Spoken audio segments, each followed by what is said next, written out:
다같이 사도신경으로 신앙 고백하심으로 3월 9일 3월 둘째 주 예배로 알게 나아갑니다. 나는 전능하신 아버지 하나님 천지의 창조주를 믿습니다.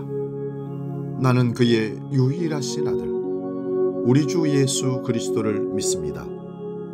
그는 성령으로 잉태되어 동정녀 마리아에게서 나시고 본디오 빌라도에게 고난을 받아 십자가에 못 박혀 죽으시고 장사된 지 사흘 만에 죽은 자 가운데서 다시 살아나셨으며 하늘에 오르시어 전능하신 아버지 하나님 우편에 앉아 계시다가 거기로부터 살아있는 자와 죽은 자를 심판하러 오십니다. 나는 성령을 믿으며 거룩한 공교회와 성도의 교제와 죄를 용서받는 것과 몸의 부활과 영생을 믿습니다. 아멘.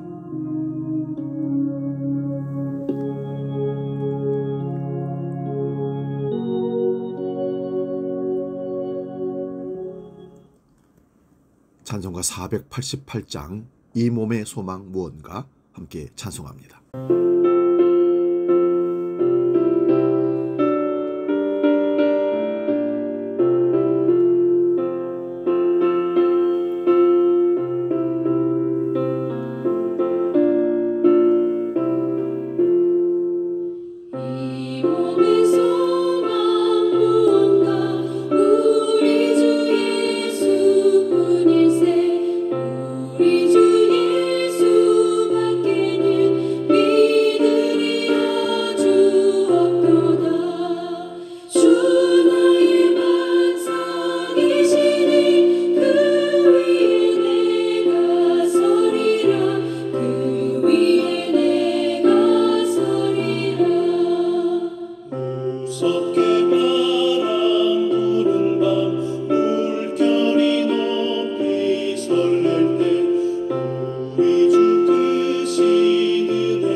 (3월) 둘째 주에 우리에게 주시는 하나님의 말씀은 신약성경 야고보서 3장 13절에서 18절의 말씀입니다.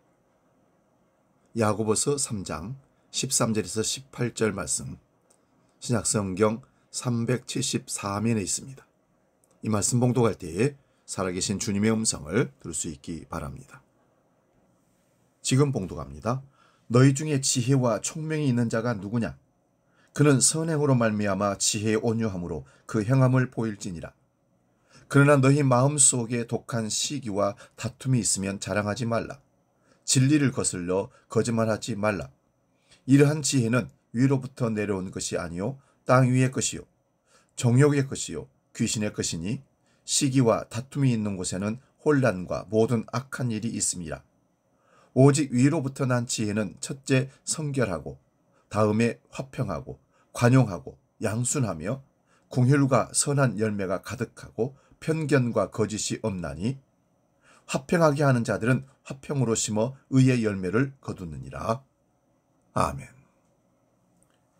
오늘 봉독한 말씀으로 하늘의 지혜, 이런 제목으로 말씀 상고하면서 피차 은혜를 나눕니다. 하늘의 지혜. 이 세상에는 두 가지 지혜가 있습니다. 바로 하늘의 지혜와 사람의 지혜입니다. 하늘의 지혜는 하늘로부터 오는 지혜이고, 사람의 지혜는 사람이 만들어낸 지혜입니다. 이 사람이 지혜를 추구하는 것을 철학이라고 합니다. 그리스도인들은 하늘의 지혜로 사람의 지혜를 극복하고 이 땅이 아니라 영원한 세계를 바라보며 살아가는 존재입니다. 하늘의 지혜를 이해하고 같은 경지에 도달하기 위해서는 하늘의 지혜와 사람의 지혜를 분별하여 사람의 지혜를 버리고 오직 하늘의 지혜로만 다시 빚어져야 합니다. 사람의 지혜와 하늘의 지혜는 그 지향하는 바와 원리가 완전히 다르기 때문입니다. 사람의 지혜에 푹 젖어 있는 상태에서는 하늘의 지혜를 이해할 수도 받아들일 수도 없습니다. 또 사람의 지혜가 남아있는 상태에서 하늘의 지혜를 적용하다 보면 이단이 되고 맙니다. 사람의 지혜로 하늘의 지혜를 왜곡한 것이 바로 이단이기 때문입니다. 인류의 스승들은 이구동성으로 사람의 지혜를 내버리고 오직 하늘의 지혜로 다시 빚어지라고 촉구합니다. 철학자 소크라테스는 먼저 상대방이 잘못 알고 있다는 것을 깨닫게 합니다. 너 자신을 알라 하는 말은 내가 잘못하고 있다는 사실을 깨달으라는 말입니다. 사람의 지혜는 참 지혜가 아니고 하늘의 지혜가 참 지혜입니다. 사람의 지혜에 젖어 있는 사람들은 스스로 지혜롭다고 생각합니다. 그러나 실상은 무지한 것입니다. 소크라테스는 삼파수를 통해 상대방으로 하여금 사람의 지혜가 잘못되었음을 깨닫고 하늘의 지혜를 깨닫게 만듭니다. 출애굽기 12장을 보면 이스라엘 백성들이 애굽에서 탈출하기 직전 하나님이 너희 집에서 모든 누룩을 제거하라고 명령하는 장면이 나옵니다. 7일 동안 집안에서 누룩이 발견되지 않아야 하며 누룩이 들어간 떡을 먹으면 대가 끊어질 것이라는 엄중한 경고를 합니다. 하나님께서 이런 명령을 내린 이유가 무엇일까요? 그것은 노예 생활을 하며 체득된 사람의 헛된 지혜를 모두 제거하라는 명령이었던 것입니다. 그러나 이스라엘 백성들은 누룩을 제거하라는 명령의 참 의미를 깨닫지 못하고 사람의 지혜를 소중히 간직한 채 애굽을 탈출합니다. 이것이 이스라엘 백성들이 바로 가나안 땅에 들어가지 못하고 광야에서 40년을 떠돌아야 했던 이유이기도 합니다. 여러분은 사람의 지혜로 살아가고 있습니까? 아니면 하늘의 지혜로 살아가고 있습니까? 오늘 본문 야고보서는 신학자들에게 종종 오해를 받는 서신서입니다. 예수 그리스도에 관한 직접적인 언급이 없고 믿음보다는 행함에 무게를 두는 것처럼 보이기 때문입니다. 예를 들어서 야고보서 2장 17절에 행함이 없는 믿음은 그 자체가 죽은 것이라. 행함보다는 믿음의 무게를 두는 기독교 복음의 전통에서 볼 때 야고보서의 주장은 복음의 본질이 아니라 변죽을 울리는 것처럼 어딘가 불편하게 보입니다. 그리스도인들은 믿음만 있으면 구원받으니까 행위는 아무래도 상관없다고 하는 사람들의 주장에 따르면 그렇습니다. 그러나 야고보는 그리스도인이 이 세상에서 실제로 어떤 모범을 보여야 하는지를 본문에서 구체적으로 언급했습니다. 그렇다고 해서 야고보서를 도덕, 윤리적 지침서로만 보면 곤란합니다. 그 중심에는 예수 그리스도를 향한 믿음이 그리고 그 믿음을 통한 구원이 놓여 있습니다. 오늘 설교 본문을 따라가다 보면 그 사실을 알게 될 것입니다. 야고보는 지혜라는 단어를 오늘 본문 13절과 15절과 17절에서 언급했고 이미 1장 5절에서 너희 중에 누구든지 지혜가 부족하거든 모든 사람에게 후히 주시고 꾸짖지 아니하시는 하나님께 구하라 그리하면 주시리라 말했습니다. 여기서 지혜는 그리스어 소피아의 번역입니다.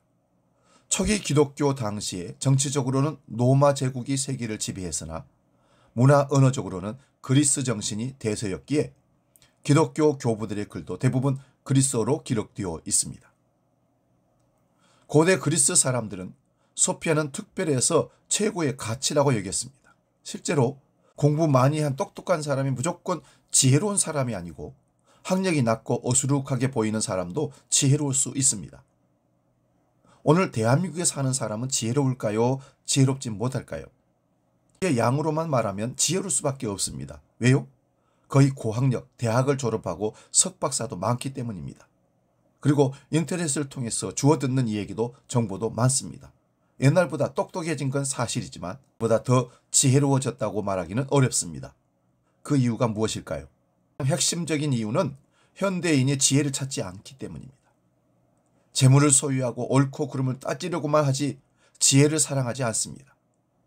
현대인들에게 관심은 오직 다른 사람보다 더 행복하게 사는 것뿐입니다.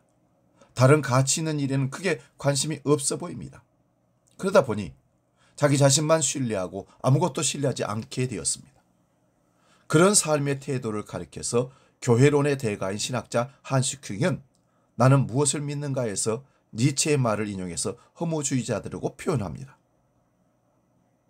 현대인들은 겉으로는 삶에 대한 열정이 강한 듯 보이나 실제로는 허무주의자들입니다. 그러다 보니 지혜로운 사람이 될 수 없습니다. 야고보 사도는 그리스 사람들보다 더 엄격하게 땅 위의 지혜와 하늘의 지혜를 구분합니다. 15절에 따르면 땅 위의 지혜는 정욕의 것이요 귀신의 것이라고 말합니다. 인간이 자신의 욕심을 채우려고 행하는 것들이라는 뜻입니다. 그런 것들은 땅에 속한 것이니까 땅에 사는 사람들에게 어울립니다. 가만히 있어도 저절로 그렇게 되게 됩니다.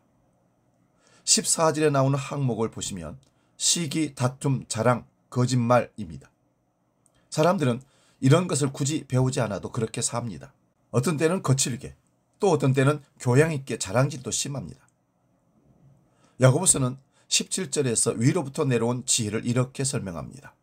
오직 위로부터 난 지혜는 첫째 성결하고 다음에 화평하고 관용하고 양순하며 궁휼과 선한 열매가 가득하고 편견과 거짓이 없나니.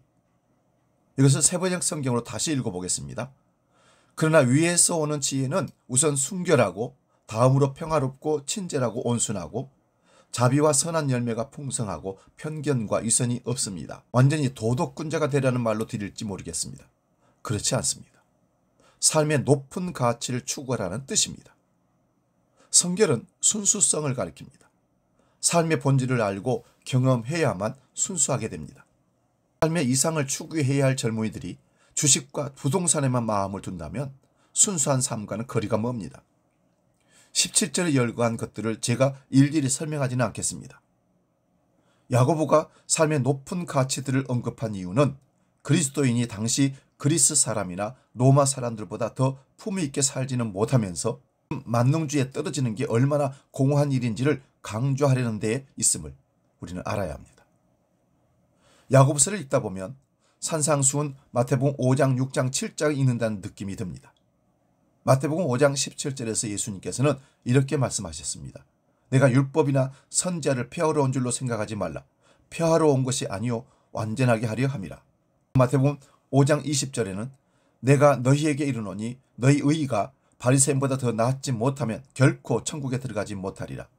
그리고 48절에서는 이렇게 말씀합니다. 그러므로 하늘에 계신 아버지의 온전하심과 같이 너희도 온전하라. 마태복음 5장 17절 이하에서는 나무와 열매의 비유를 말씀하셨습니다. 좋은 나무가 나쁜 열매를 맺을 수 없고 못된 나무가 아름다운 열매를 맺을 수 없느니라. 아름다운 열매를 맺지 아니하는 나무마다 찍혀 불에 던져지느니라. 그러므로 그들의 열매로 그들을 알리라. 나더러 주여 주여 하는 자마다 다 천국에 들어갈 것이 아니요 다만 하늘에 계신 내 아버지의 뜻대로 행하는 자라야 들어가리라.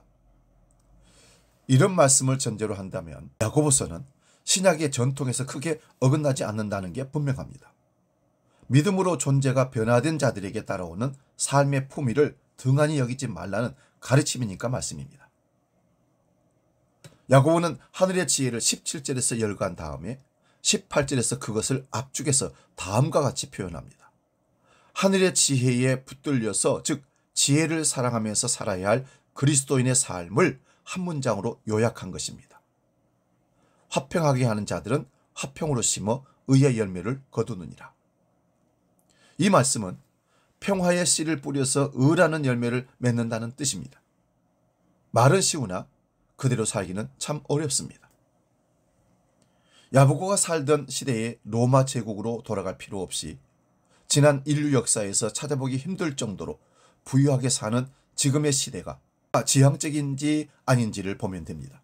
세계에 흩어져 있는 핵무기는 지구를 수십 번이나 잿더미로 만들 수 있습니다. 대한민국 안에서도 무기만 손에 들지 않았지 실제로는 전쟁과 비슷한 일들은 수없이 일어납니다.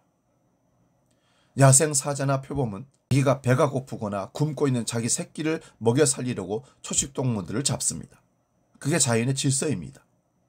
배가 고프지 않으면 포식자들도 평화롭게 삽니다. 근데 사람은 먹고 토하고 또 먹고 일용할 양식이 없어서가 아니라 지배하려는 욕망으로 다투고 전쟁을 벌입니다. 인간 사이에서 평화가 요원할 수밖에 없는 이유입니다. 기독교는 인간 사이에서 평화가 깨진 이유를 하나님과의 평화가 깨졌기 때문이라고 말합니다. 하나님과의 평화가 깨진 걸 가리켜서 죄라고 합니다. 죄로 인해서 죽게 되었습니다. 이런 운명을 인간은 자신의 힘으로 해결할 수 없습니다. 많은 신학자들은 죄의 이런 엄중한 사태를 가리켜서 원죄라고 불렀습니다. 그리스도인은 하나님과의 사이에 깨진 평화가 예수 그리스도를 통해서 회복되었다고 믿습니다. 교회 밖에 있는 사람들은 이런 믿음을 인정하지 않을 겁니다. 똑똑한 사람이 들수록 자기가 경험하지 못한 차원을 무조건 부정하는 경향이 있습니다. 우리 그리스도인들이 신앙의 깊이를 실제로는 모르면서 무조건 믿는다고 큰소리치는 것도 곤란합니다. 사랑하는 여러분, 자신에게 한번 질문해 보시기 바랍니다. 예수 그리스도를 통해서 발생한 평화의 깊이를 어느 정도나 알고 실제로 경험한 것일까요?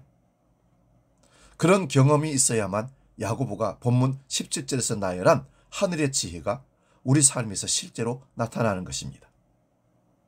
로마 제국이 한창 잘 나갈 때의 정치 슬로건은 팍스 로마나였습니다. 로마의 평화라는 뜻입니다. 로마 제국이 세계를 다스리면 화평하고 로마 제국이 태평성대를 구가한다는 뜻입니다. 로마의 평화를 유지하려면 로마와 대적하는 이들을 굴복시켜야 합니다. 로마의 평화는 군사력과 고급스러운 문명을 무기로 가능했습니다. 당시 로마 제국의 지배를 받았던 민족들은 로마 황제를 평화의 왕이라고 생각했습니다. 그의 명령을 잘 따르기만 하면 평화롭게 살 수 있었습니다. 그런데 그리스도인들은 이사야 9장 6절에 근거해서 크리스티, 즉 예수가 바로 평화의 왕이라고 주장했습니다. 당시에는 이게 말이 되지 않는 주장입니다. 로마 제국의 형법에 따라서 십자가에 처형당한 나사렛 예수가 평화의 왕이자 그리스도란 주장은 허무맹랑한 주장이었습니다. 그 주장이 옳다면 로마 황제는 평화의 왕이 될 수 없을 것입니다. 제자들과 초기 그리스도인들이 예수를 평화의 왕이라고 생각한 근거는 예수 그리스도를 통해서 생명을 얻었다는 데에 있습니다. 생명을 얻은 사람에게는 하나님과 사람 사이에 막혔던 담이 없어진 것입니다. 담이 없어졌으니 하나님의 평화가 회복된 것입니다. 마치 사이가 나빠서 이혼하려고 별거 중이던 부부가 다시 사랑을 회복한 것처럼 말입니다. 문제는 예수 그리스도를 통해서 얻은 생명이 어떤 사람들에게는 생생하게 경험되지 않는다는 사실입니다. 왜 그럴까요? 우리는 일반적으로 다른 사람보다 더 건강하고 더 행복하고 잘 살아야만 생명을 얻는다는 선입관에 묶여 살기 때문입니다. 실제로는 큰 차이가 없습니다. 30명이 모이는 교회에서 목회하든지 3만 명 모이는 교회에서 목회하든지 예수 그리스도의 사랑 안에서는 아무 차이가 없습니다. 도대체 예수 그리스도를 통해서 생명을 얻는다는 건 무슨 뜻일까요? 제자들과 초기 그리스도인들에게 예수님은 늘 살아있는 자였습니다. 정말 이상한 얘기입니다. 인간은 누구나 죽습니다. 예수께서도 십자가에 죽으셨습니다. 그런데 그가 죽은 자 가운데서 다시 살아나셨으며 지금도 살아있다는 것입니다. 당시 세상 사람들은 제자들의 주장을 언어도단이며 괴담이라고 생각했습니다. 지금도 교회 밖에 있는 사람들은 기독교의 부활신앙을 이렇게 냉소적으로 바라봅니다. 우리는 그들에게 무엇이라고 대답할 수 있을까요? 예수 부활의 실체는 무엇입니까? 이 문제에서 핵심은 인간의 삶을 파괴하는 죄와 죽음이 예수 그리스도의 운명에서 극복되었다는 사실입니다. 그의 오심과 그의 하나님 나라 선포와 그의 치유와 십자가 죽음과 죽은 자 가운데서의 다시 살아나심이라는 그의 운명 전체는 제자들에게 죄와 죽음으로부터의 해방으로 경험이 되었습니다. 여기서 말하는 죄와 죽음으로부터의 해방은 곧 생명의 근원이신 하나님과의 화해를 말합니다. 그 화해가 곧 평화의 토대입니다. 오늘 본문 18절에서 평화를 심어서 의로움의 열매를 거둔다고 말했습니다. 이 의로움의 열매는 곧 17절에 열거된 하늘의 지혜를 말합니다. 그것들은 하늘의 지혜이기에 하나님께서 선물로 주셔야만 우리의 일상에서 현실이 될 수 있습니다. 우리는 억지로 성결하거나 억지로 평화롭거나 억지로 관용하거나 억지로 공의할 수는 없습니다. 예수 그리스도를 통해서 생명을 얻음으로써, 즉 죄와 죽음의 두려움에서 벗어남으로써 하나님과의 진정한 평화 가운데의 일상을 치열하게 살아갈 때 의로움의 열매, 즉 품격 높은 삶의 열매를 거둘 수 있습니다. 만약 그리스도인들에게 이런 의의 열매가 없다면 그 믿음은 공허한 것입니다. 위선일지도 모릅니다. 그런 값싼 믿음을 야고보는 죽은 것이라고 말했던 것입니다. 사랑하는 여러분, 이 믿음의 기반 위에서 행동하는 믿음으로, 살아있는 믿음으로 증명하며 살아가는 지혜를 하나님으로부터 얻을 수 있기를 축원드립니다. 이 시간 복음 찬양, 세상을 사는 지혜 찬양하고 기도하고 마치겠습니다.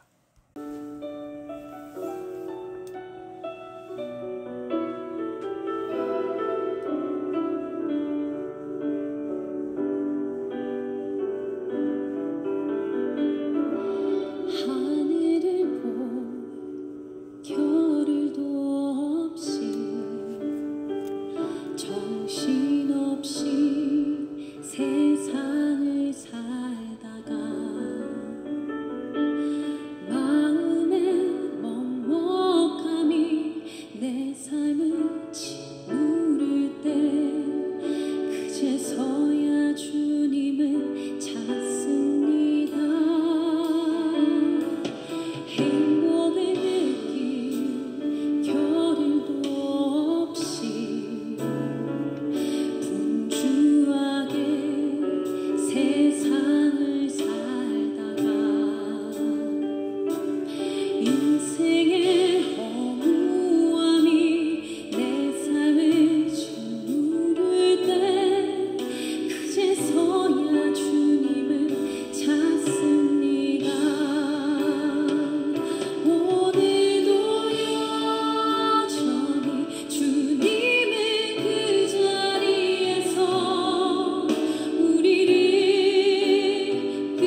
하나님 아버지, 우리에게 사람의 지혜를 뛰어넘는 하늘의 지혜를 주시옵소서. 하늘의 지혜로 세상을 분별하여 살게 하시고, 그리하여 예수 그리스도의 화평으로 의의 열매를 맺는 살아있는 그리스도인들이 되게 하여 주옵소서. 하나님 아버지, 하늘의 지혜로 악한 세상을 하나님의 정으로 변화시키는 그리스도인들이 되게 하옵소서. 뿐만 아니라 세상이 감당할 수 없는 그리스도인으로 이 땅을 살게 하여 주옵소서. 예수 그리스도의 이름으로 기도하옵나이다. 아멘. 이제는 길이요 진리요 생명이시며 우리의 영원한 하늘의 지혜이신 예수 그리스도의 은혜와 아버지 하나님의 크신 사랑과 성령님의 감동, 교제, 역사 충만케 하심이 하늘의 지혜로 이 땅을 살기로 결단하며 나아가는 모든 주의 백성들 머리 위에 지금부터 영원히 함께 하시기를 간절히 축원하옵나이다. 아멘.